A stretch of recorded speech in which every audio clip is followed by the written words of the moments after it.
ug ano niyang panahon nga amo nagyong gihatod si Lola Ignacia dito sa iyang lubnganan dito sa Calocalaw Cemetery. Ug salamat pud kay sa tanan mga pamilya, mga kasilingan nagkaparintihan nga nagkampanyar. Salamat kay sa mga effort. Ug salamat pod Councilor Chloe Ray Mateo sa imong presensya nga nianhigid ka. Ug salamat pod Walk Ipsay family ingon man ni Pastor Alvin Dalisay. Salamat kaayo sa paghatag higayon sa paghisgot sa pulong sa Dios.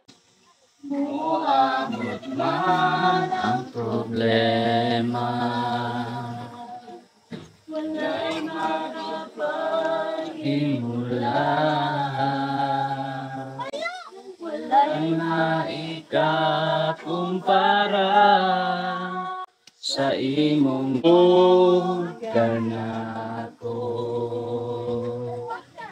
Di bayog dalang panahan.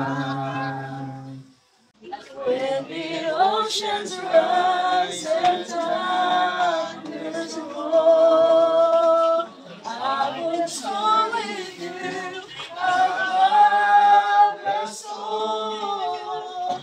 Father, you are King over the flood, and I will be still, for you are God, and I will be still, for you are God.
Rest in Paradise Lola Ignacia, salamat kaayo sa mga good memories nga imong gipaabot nganhi sa among makinabuhi samtang buhi pa ka.